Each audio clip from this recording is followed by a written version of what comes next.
1520, Spanish colonizer Francisco Gordillo was commissioned by the royal audience judge of Santo Domingo named Lucas Vasquez de Ayllon to make an expedition to what is now the southeastern United States. Hispaniola in modern day is Haiti and Dominican Republic. Santo Domingo in present day is the capital and the largest city in the Dominican Republic. Francisco sailed north from Hispaniola through the Bahamas, and while passing through the Bahamian archipelago, Francisco fell in with a slave raider named Pedro de Quixos, who was unsuccessfully trying to capture the Arawak indigenous to sell as enslaved peoples. Pedro was also a relative of Francisco's pilot, and Pedro and Francisco thus decided to join forces. On June 24, 1521, they sailed through the northern channel of Wanya Bay and sighted the mouth of the Santee River, which in present times is located right between Georgetown and Charleston, South Carolina, both cities named after English colonizers King Charles II and King George II. But at this time, they were uncolonized regions, and thus no European had named them yet. This middle land and region at the mouth of the Santee River would be named San Juan Bautista, which is English for St. John the Baptist. Today, it is called the Pedee River, a river that originates in the Appalachian Mountains of North Carolina. For the next 22 days, they would explore further past the mouth of the Pedee River and go into another region known today as the Santee River. Crowds of Santee indigenous were tucked away and hidden, watching the ship, believing that the Spanish colonizers in their huge ships were sea monsters or gods. The Spanish were well aware at this point of the belief systems and customs of indigenous groups in the Americas, as they had already made great headway and developments all throughout the Caribbean and South America, as well as Central America, since Spanish explorer Christopher Hitler Sr. Columbus committed genocide on the indigenous of present-day Haiti back in 1492. It was now 1521, 29 years into the Spanish piling into the Americas and successfully maneuvering colonization on different indigenous groups. As a matter of fact, Spanish colonizer Hernan Cortez at this time had set foot into the Aztec Empire in 1519 and was wrapping up his conquest war and prevailing against the Aztecs, while Francisco and Pedro here were making their move on present-day South Carolina. That is to say that the Spanish were more than well prepared to handle what they perceived as hostile and non-hostile groups of indigenous Americans. In fact, they called every indigenous group they considered friendly Carib, thus the name Caribbean, and every indigenous they considered hostile were called Arawak, a term used interchangeably with Taino. The indigenous began to flee once the ships set down smaller boats called shallops and began to approach the shores. However, two were caught and taken aboard one of the ships, given Spanish clothes, and returned ashore to their people. Upon seeing the return of their own and seeing the lavish clothing and condition they were returned in, they perceived the Spanish to be friendly and non-threatening, and many of them spewed out onto the shores to join their two comrades and welcome the Spanish ashore, and the Spanish also gave them gifts and friendly exchanges. Seeing this, the Chicoran chief ordered 50 of his male subjects to greet the Spanish colonizers with food, skins, pearls, and a bit of silver, and offered to provide guides to help the Spaniards cross the bay and explore the countryside. A horrible mistake. The devil always comes like a light. During this guided tour, they learned that the indigenous they were being guided by were called the Chicora, who were also at times called the Chicula, the Chicorana, or the Chicori.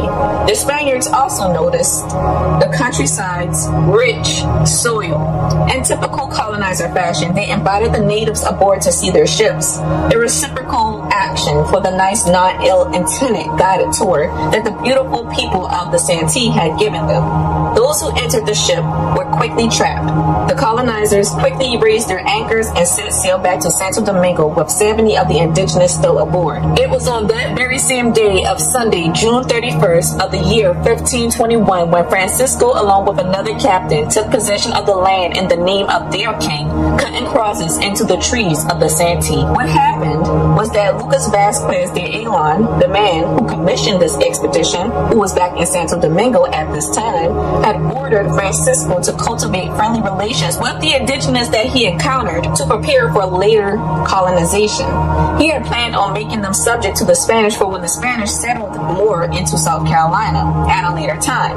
However, Pedro, who had failed at enslaving the indigenous of the Caribbean, the Arawak, he was still eager to become a slave master, and he persuaded Francisco to instead trick these indigenous people, trap them, enslave them, and take them across the ocean away from their home. When the expedition arrived in Santo Domingo, Lucas de Ayllón was not happy with the actions of Francisco and Pedro, but especially Francisco, because Francisco was the one that he had commissioned to be over this expedition to the southeastern United States, not Lucas, who was picked up along the way. Now, while the Spanish were colonizers, in comparison by large to the British colonizers, they were a bit more lax. And while enslavement was enslavement and inherently evil, whether you were in the 13 colonies or the Caribbean or elsewhere in the Americas, there were levels to things. Lucas de Ayllón condemned Francisco and Pedro for their treachery and actually took the matter before a commission that was headed by Diego Columbus, the eldest son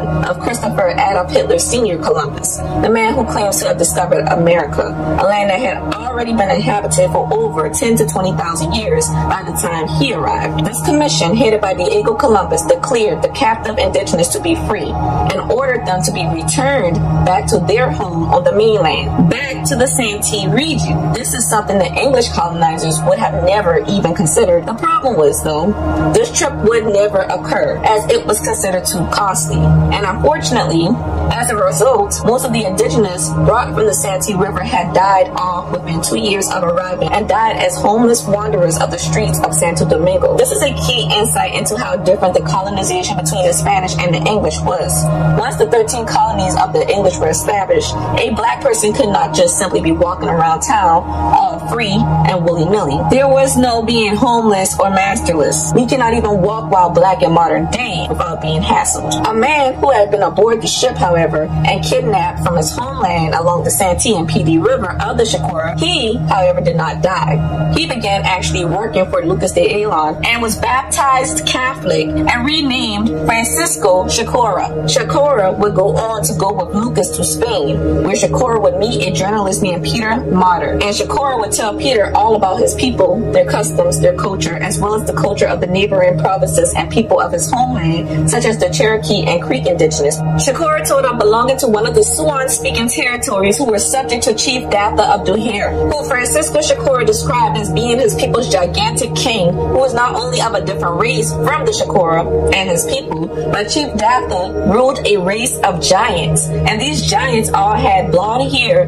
down to their heels and grew long tails. The description of Chief Datha of Duher reminds me of the Tuatha De Danann of pre-Christian Ireland, which is ancient Ireland. The Tuatha De Danann were said to be a race of godlike and divine beings who were described as giants with red or blonde hair, blue or green eyes, and pale skin. These Tuatha in Celtic mythology inhabited Ireland long before the arrival of the Milesians, and the Milesians are the ancestors of the modern Irish. Archaeology has actually unearthed evidence all around the world of small colonies of red-haired people from the same time period as the Tuatha De Danann's arrival in Ireland. In legend, the Tuatha De Danann's origins are unknown, but it is speculated to be from outer space, aka the heavens. But legend does tell of where the Tuatha went, which was to the hollows of the earth, when they were finished with their purpose on earth. When depicted, the Tuatha De Danann are depicted as kings, queens, gods, and heroes of the distant past who had supernatural powers, and in some lores,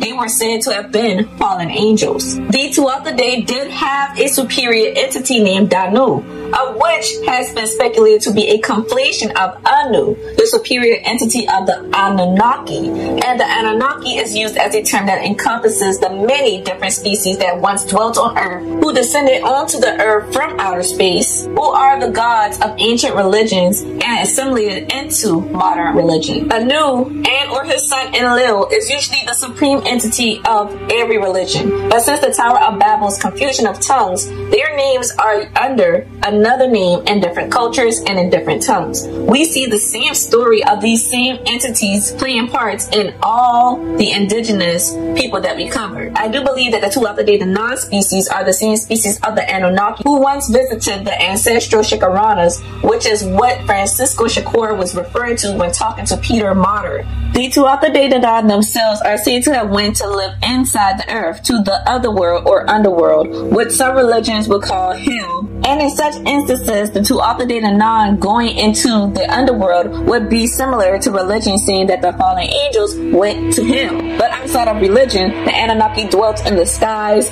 in the hollows of the earth, and in the depths of Earth's oceans, which are connected to the hollows of the earth. Brunnaboyne is a place that is just 40 minutes outside of Dublin, Ireland, and is the passage that Tuatha De Danann used to navigate to the underworld. Brunnaboyne means womb of the moon or womb of the cow, which also basically confirms that the Tuatha De Danann were a part of the Anunnaki. At the very center of almost every ancient sacrificial ritual is a cow. When aliens do abduct animals, they abduct cows. At the top of every ancient pantheon of deities is a moon goddess who serves as a cow goddess who is also a fertility or womb goddess, like Ki and Ishtar, who are the same entities in ancient Mesopotamia, just like Hathor, who is also Isis in ancient Egypt, which is whom the biblical Jews, when led out of Egypt, tried to worship, the sacred cow, because at that time, majority of the world was set on the original religion of the world, which included the worshipping of multiple entities from the Anunnaki pantheon instead of just one. The Christian God Yahweh himself was the name of one of the Anunnaki, and he did not like to share his followers with others. Thus the reason that other religions and people in the Bible who did not only worship Yahweh was called pagans. It was not that they did not recognize Yahweh. It was just that Yahweh was one of their many gods, and Yahweh was actually the top of their pantheon. The problem was that they served all these other Anunnaki deities as well, thus them being called pagans. Matter of fact, he stole his name from his brother, who we now call Satan. Ishtar, Isis, the ancient Egyptian cow deity Hathor, Aphrodite, the sacred cow of the Hindus. All of these entities are other names of one single entity whose name became differentiated after the Tower of Babel situation, and her name is Ki, K-I. Ki is the mother of the Anunnaki and the original mother of the earth, or Mother Earth. Brunnaboyne in Ireland is named in honor of Ki. Today, Brunnaboyne is a complex of megalithic, Neolithic mounds, chamber tombs, standing stones, hinges, and other prehistoric enclosures, some dating back to as early as 3,800 years ago. It is a humongous and complex passage tomb, just like the ancient Egyptian pyramids. It is also said that Brunnaboyne is older than the Egyptian pyramids and was built with sophistication and a knowledge of science and astronomy to the point that each of its three main megalithic sites align with astronomical figures, just like the ancient pyramids of Egypt align with the Orion star system. As you can see, Brunnaboyne from an aerial view looks like a cymatic structure, sacred geometry, sort of like a nucleus, just like the mysterious ancient ruins of Great Zimbabwe and the numerous stone circles of South Africa that are also patterned in a cymatic structure as if they are designed in fashion of the vibrations of Earth's different pressure points. The Anunnaki is a broad term for a variety of the different species of entities said to have came down from the heavens. In other words, they were aliens who came down from outer space. Every indigenous culture and ancient ruin show these figures. A few examples of the species included in the Anunnaki are the Lyran cat people displayed in Egypt, the Iranians, the Syrians, and the reptilians who come in aquatic and bird forms and were known to be able to shape-shift. The Anunnaki were said to be giants, and some of them, like the reptilians, did indeed have tails. The Pleiadians were a species of the Anunnaki from the Pleiadian star system. This specific star system is easily visible to mid-southern lands and known since ancient times in lands such as Hawaii, New Zealand, Australia, Persia, India, Southeast Asia, Japan, and even Ireland. The Mayans, Aztecs, Sioux, Kiowa, and Cherokee indigenous were also very aware of this star system and were likely visited by the Pleiadians. The Chicora indigenous themselves were of the Siouan family, and the Cherokee were a neighboring territory of the Chicora. Not to mention, the Pleiadians were said to have pale faces, blonde hair, and blue eyes and be responsible for the appearance of Nordic Scandinavians. Dartha of Duhare was likely a Pleiadian. Just like the other Anunnaki, the Tuatha De Danann went inside of Earth to the Hollows, which is also where a lot of indigenous groups of the Americas claim their ancestors originated from, or where their ancestors went to survive the Great Fire and the Great World Flood with aid from the Anunnaki. These accounts Chicora shared with Peter would be later combined with information from the accounts of different explorers and published under the name Testimony of Francisco de Chicora and published in 1525. The very next year, in 1526, Chicora would accompany Lucas on a major expedition to North America with 600 colonizers. After they struck land at what Lucas named the Jordan River, which is modern day called the Santee River, one ship of the expedition went ashore. Francisco Chicora was on this ship to serve as a translator between the Spanish and the indigenous of his homeland, and as the party was leaving the ship, Chicora used this opportunity to escape and return to his people.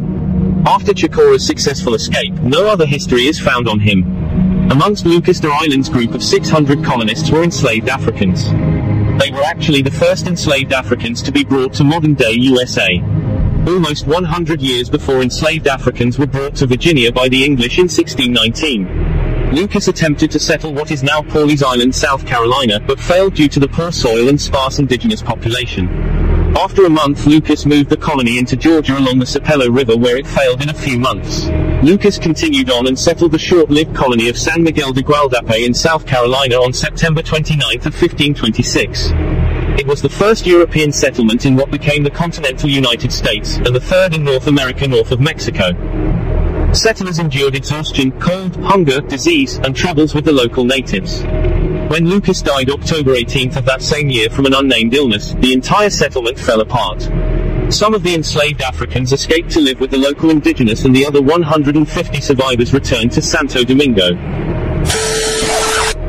So, what had happened was that Chicora had learned Spanish and assisted Lucas de Ayllon in convincing the king and queen of Spain that the Carolina coast had fertile land. Chicora continued exaggerating on Lucas's behalf and proclaimed the riches and wealth of his homeland. Lucas, in turn, also exaggerated and lied, saying that the coordinates of Chicora's homeland were parallel to the coordinates of the famously fertile area of Spain called Andalusia, and said that the coastal Carolina area was a new Andalusia.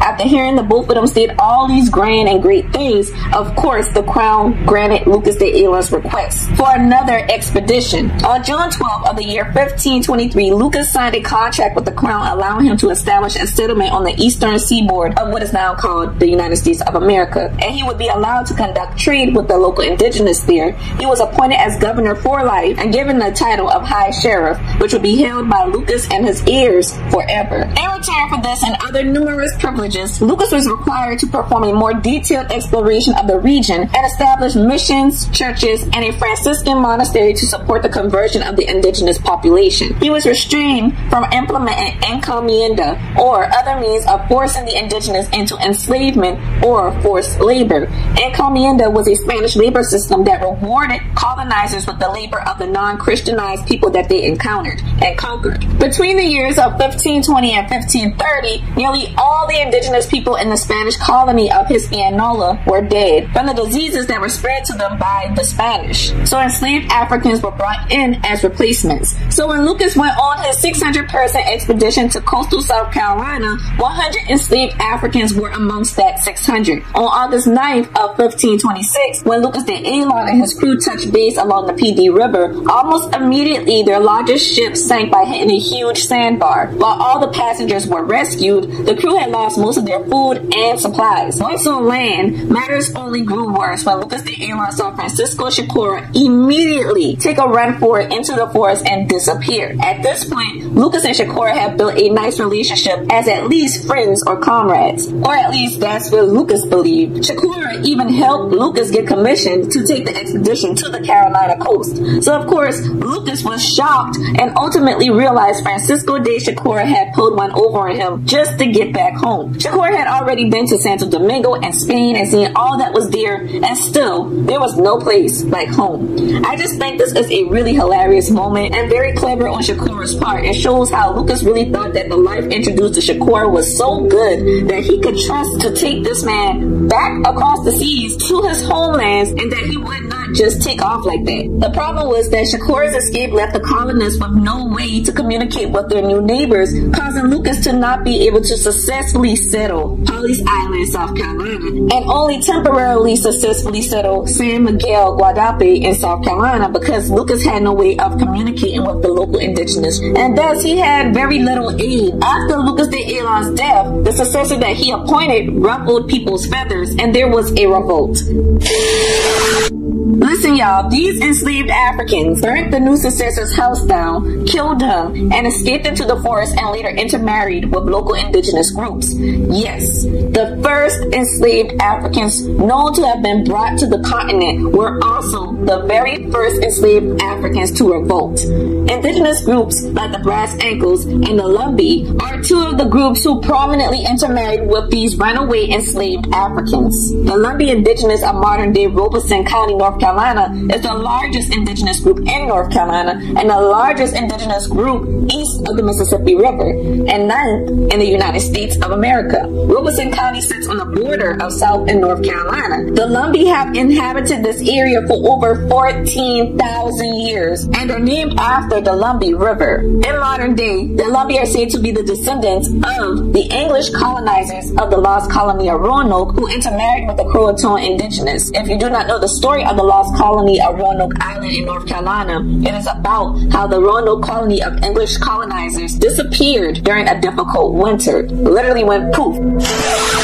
Mind you, this whole incident at Roanoke Island in North Carolina occurs 61 years after the Africans had already interbred with the local Carolina indigenous populations. Just thought I should point that out. These English colonizers had just completely vanished by the time that people came back to check on them. And no, they weren't dead, because they did not find any burial sites or any skeletons, none of that good stuff.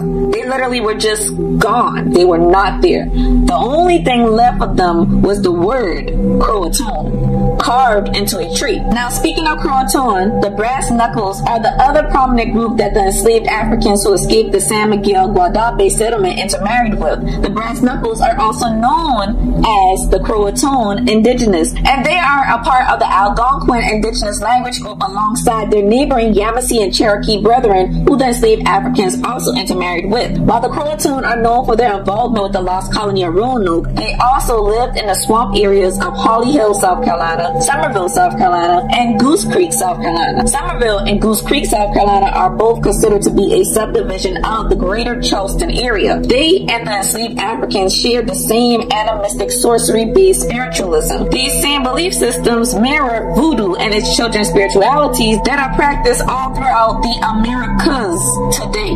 As a matter of fact, the voodoo religion originated on the west coast of Africa, and all around Africa are similar religions and belief systems just as old, if not older than it. Similar belief systems also belong to the indigenous of the Americas. This was a common happenstance back in the day whenever Africans intermarried with indigenous of the Americas, that their original beliefs were often very much parallel to one another. That is to say, if these Africans had not already been affected by the Christian and Muslim conquest on the entire continent of Africa, which started directly after Jesus was killed in the 1st century and after the Prophet Muhammad died in the 7th century. And this is because they were still under the original culture and original belief system of the world prior to the arrival of what we now call modern religion. Not to mention, indigenous Americans in the southern regions of the United States, Central America, and in South America are from Ham stock and in Ham's allotted territories, which is thoroughly documented during the division of Noah's 3 sons in the Book of Jubilees, where the entire world is divided amongst Noah's 3 sons,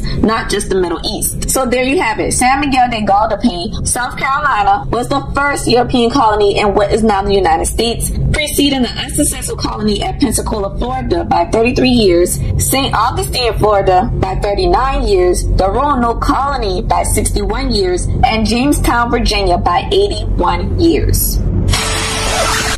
The French were also exploring the coast of South Carolina, however. French naval officer, navigator, and colonizer of the southeastern states, Captain John Riddled and his crew struck their sails at what is now known as St. Helena Islands of South Carolina. While there, Riddled found the indigenous to be hospitable and friendly, inviting him and his men to their homes and showering the Frenchmen with well-tanned skins, some pearls, and baskets made of palm leaves. 2 young natives were serving as guides to Captain Riddled and one of his lieutenants, and they actually offered to take the Frenchmen to see what they called the greatest lord of their country, whom they called the Chicora, who lived within the land toward the north. This was the other onset of destruction for the Chicora, as the 2 colonizer groups would begin fighting over the different native lands, including the Chicora's lands, resulting in many battles. Creole. Creole is defined as a person or people or culture of mixed European and black descent. The Sea Islands are a chain of over 100 tidal and barrier islands along the Atlantic Ocean coast of the southeastern United States, extending from the mouth of the Santee River in South Carolina to the mouth of St. Johns River in Florida. This region is home to the Gullah culture and people who are of Creole descent, due to the intermixing of the Spanish, the French, Africans, the indigenous, and later the English. It is here in these islands where the language, cuisine, folk beliefs, music, crafts, agriculture traditions and cultures of the indigenous, Central and West Africans are the most reserved out of anywhere else in the United States. The language here is likened to that of the Creoles of the Bahamas, Barbados, Guyana, Belize, Jamaica, and Sierra Leone. In the midst of these battles and revolts, the Chicoras were forced to take sides, as were other natives of the Carolinas, pitting the different native groups against each other at the hands of the colonizers' force. In this process, many natives were killed and massacred. Not to mention that with the prevalence of more permanent European settlements came many diseases that the Chicora and many other groups had no immunity to withstand. Illness, along with the battles of the European settlers amongst themselves, led to the deaths of more than 80% of southern natives. Those who were not killed or forced to leave took themselves into the swamps and remained hidden, or at least silent, for several hundred years. In one of the last recorded Chicoran activities, Chief Eno Jimmy Warrior and many of his warriors met at the PD River town of Chicora, South Carolina, where they joined the Catawba indigenous in 1743 during an attempt by the government to force all the remaining indigenous to move to the Catawba community of upstate South Carolina. Allegedly, a few of the remaining Chicora would later move to Oklahoma with some of the Catawba in 1853. In recent years, the Chicora people have been working on restoring their foundations and getting back to their roots, and have since adopted 2 parks in Horry County, South Carolina, and have been instrumental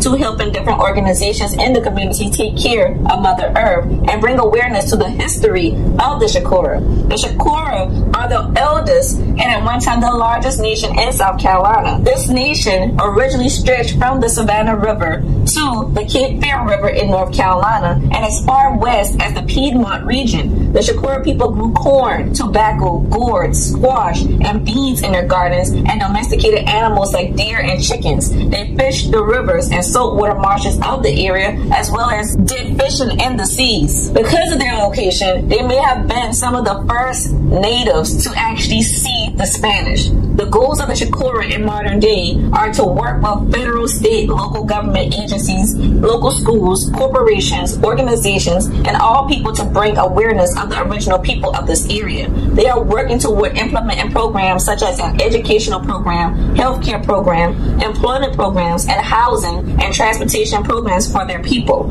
As of now, there are about 860 plus enrolled Chicora members.